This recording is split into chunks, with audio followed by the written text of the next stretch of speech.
I'm making plays, I'm making hits, I'm making plays, I never miss, See, haters gon' hate, they gon' hate, but look at the clips, at the end of the day, I was made for this shit. Hold up, run that back. I'm making plays, I'm making hits, I'm making plays, I never miss, See, haters gon' hate, I let them hate, but look at the clips, at the end of the day, I was made for this. Hello everyone and welcome to the Elite Spring Youth Football League State Championship Show, powered by Gridiron Productions. I'm Mark Lloyd alongside Coach Rivette and Coach Drew. And guys, championship weekend is almost here, right? April 27th, 28th, Daytona Stadium, and what a journey it has been. Yeah, it's been incredible. It's been 6 regular weeks for these teams of football, and we had 2 rounds of playoffs, last week being the conference championships.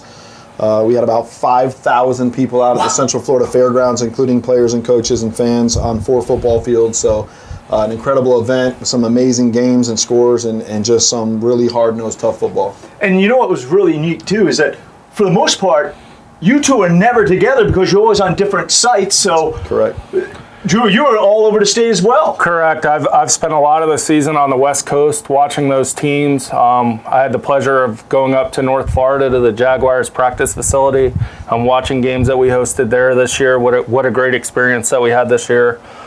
Seen some wonderful games throughout the state. I'm looking forward to this week, next week, and seeing how it all turns out. You know, you mentioned 8 weeks. It's been basically an 8-week journey leading up to the championship weekend. So through all that, there has to be, I would think, some memorable games that you guys can think of, or also just maybe a few plays that stick out in your head. Because what a lot of people need to know is that they just don't put on the tournament. They're actually coaches. They've been there, done that. So you know what everybody's been experiencing. Yeah, absolutely. Who has a great maybe game or a play that sticks out in your head? I'm going to say week 6 in Northport, it was 11U, Brendan Broncos and the Palm Beach Rams. Palm Beach Rams scored with around 1 minute and 30 seconds left in the game. Then we got down to about 30 seconds in the game, and Brendan Broncos hit about a 50-yard pass to take it all the way. And win the game. They won the game. Fantastic. Great. What a great moment. It was awesome. Place going crazy? Yes. I saw a similar game. I think it was week 3 at Toho. Was the Inbounds Warriors 14 and Dover Patriots, who are still in it. That game was back and forth to the last second. And then just last week at the conference championship, the 11U Palm Beach Rams and Fleming Island, they hit a flea flicker to win the game.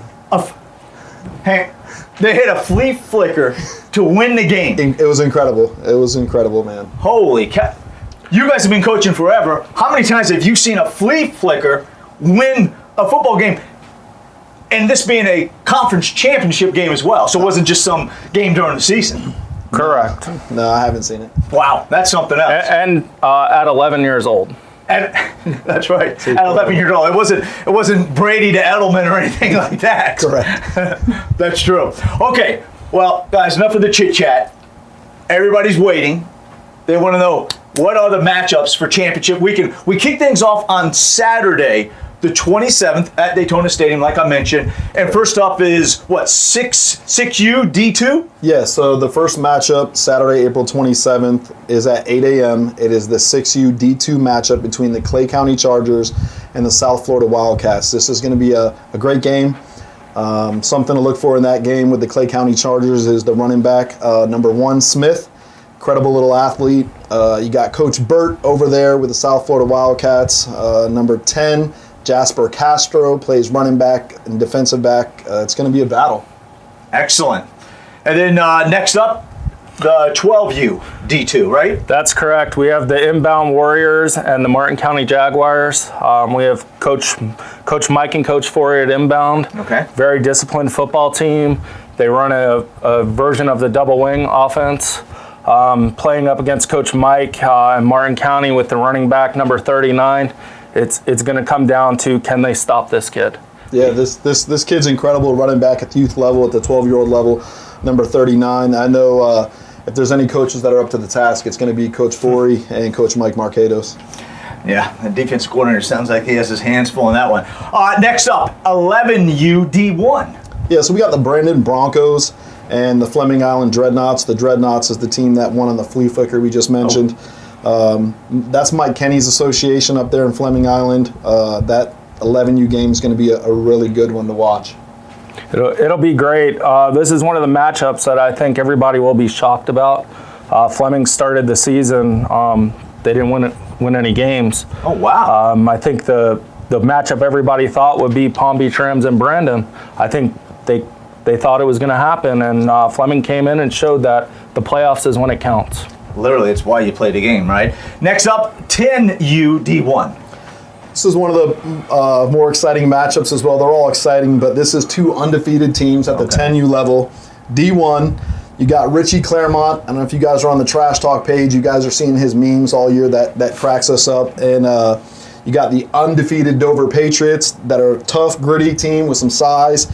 You know, I know number 4 Fat, a.k.a. Ivy Lane Fat, Arturo Powell. He'll have quite a day. You got number 3 Bunch, number 5 Khalil, and you got Gracie, number 88, who plays defensive end, a young lady who plays football. It's incredible to watch her play. But this is two undefeated teams. This is two teams that are going to leave it all out there. It's going to be an incredible matchup. Drew, 14U D2. We've got Brandon Black, Coach Mike and Coach Josh. This is a team that they came down to the last second against the Outlaws during the regular season. It kind of helped us put who was D1 and D2. They are led by their offensive line and running back number 2. But Coach Darius Marshall is going to have his boys ready. They've been coming along since the beginning of the season, and those Jacksonville teams are powerhouses. It's going to be a great matchup. Yeah, you know, before we get to the 14U D1, which is next up, but it was interesting, you mentioned something.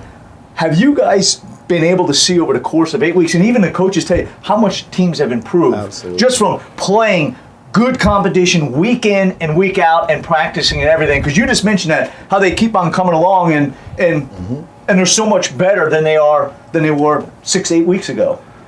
Yeah, I would agree. We've seen quite a few teams that are not only on this list, Mark, but some teams that a couple that even went out last week that progressed throughout the whole entire season. One of them being the Clay County Chargers. I know Coach Darius will really have that team fired up. This is a group of brothers that goes out and plays football tough, and you know they're ready to leave it on the field. Excellent. Mark, you brought up a good point about the teams getting better. The kids are getting better. So some of these fall coaches are going to be blessed when their kids show up for fall, That's a fact. because these kids have gotten reps over the course of the spring season. So some of them are like different kids when they get to the fall season. Wow, seasoned, I guess we could say. 14U D1. So you got another Dover Patriots team here against the 386 Ducks. They're out of the Daytona area, so this will kind of be like a home game for them. Both teams are incredibly loaded with talent. Great coaches on both sides of the ball. We have number 1 and number 15, number 99, who's the running back for Dover. Number 2, 00 Aries for the 386 Ducks. This is just an incredible matchup, a ton of talent, two very good coaches that are well prepared, that do the right thing when it comes to teaching these young men. Actually, last week, I will say this, Coach Deshawn from the 386 Ducks decided to sit one of their players last week who could have played, but he sat to teach him a lesson in the conference championship, and is going on to the state championship, really trying to do right by these kids, teaching them. But I know that young man is going to be fired up, ready to come back and play, and this is going to be a clash of just two giants, tough, gritty teams on the football field. Well, that's an excellent point. A lot of people forget about that, right? We get focused on the winning aspect, but it's still about you're dealing with young men and you're trying to make them better humans, I guess you could say. Correct. 15U D1, Drew. So this is going to be the clash of the Titans. Oh. From day one of spring, a lot of people thought it would be Dover and Martin County. Both teams are coached by the president of their organizations, Coach Curtis over at Dover, Coach Ben over at Martin. Dover is led by running back number 21, quarterback Aiden Coleman, and they've got this offensive lineman, Taquan Rivers. Wait until you guys see this kid play.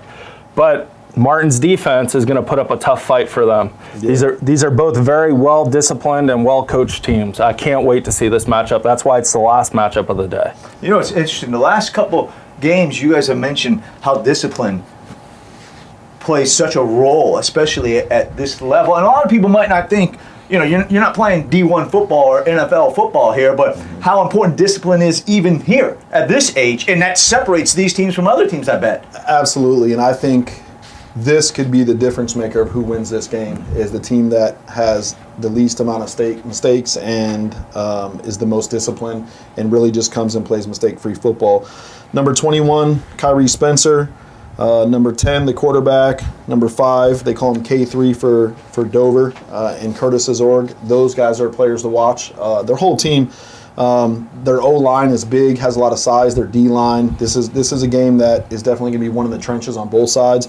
But that number 5 for Coach Ben's team over there, Martin County, is something special. This kid moves downhill fast and will fill the gap and come up and hit you. So we're really looking forward to a great game to end the day on Saturday, and it's going to be with the big boys, the 15-year-olds. So that will end the day on Saturday. And one thing, guys, is that we're talking about all this talent. What we're really watching as football fans, so as college football fans and NFL fans, is that here's future D1 players that are out there on the field. Absolutely. And based on your 20 years of experience coaching, you've seen a lot of them come up through the ranks, go to the D1 powerhouses, and make it to the NFL. So it's really cool for the fans out there that sometimes you could just see who is that special kid that you're going, all right, he's going to be playing for Alabama or Florida State one day at that point, and maybe into the NFL. There's a fact. There's a number of these kids that played last weekend at the conference championship, some that are still in it this week in the state championship. Without a doubt, there'll be plenty of kids that go on and play D1 college football, and for those that are blessed to play on Sunday, there'll be a few as well. But there's definitely a ton of talent in Florida, in my opinion. I'm a little biased, but Florida has the best talent. I think we're all biased on that. Okay, Sunday. Drew, here we go. 6U D1 to kick things off Sunday. So these two teams are no mystery to anybody. We've got the Down South Ballers. They're led by David Watson. He's a national championship coach. He's a pillar in his community. This guy is all about the kids. Absolutely. He does toy drives. He just took his team to the movies the other night. You will not find another person that cares more about these kids than Coach Watson. They're going to go up against the Outlaws. These guys played week 1. It was a good game. There were a few touchdowns called back in the game. Both these teams have matured. It's going to be fun, and they're 6 years old. It's so fun to watch the 6-year-olds play. Yeah, absolutely. Coach Watson I've been giving him his props for over a decade. He is somebody who's amazing in his community. Him and Coach Roney do a great job with that 6-year-old team coming out of Miami. That number 0, the running back, is really impressive. Once he gets the ball in his hands, Coach, anything's possible. On the other side, you got Coach Dunn with the Outlaws, who is very familiar to being also a great organization. They're run by Richie Claremont, who is one of the most well-known presidents in the state of Florida with the Outlaws. And Richie is another one who is a steward and a pillar in his community, just an amazing guy who's truly about the kids. And I really don't think you can find better men than these guys. But that game is going to be special. Drew mentioned number 20, Nugget, the running back for the Outlaws. He's another one that he's very special when he gets the ball in his hands. Number 3, number 28. This game should be action-packed from beginning to end. Loaded talent.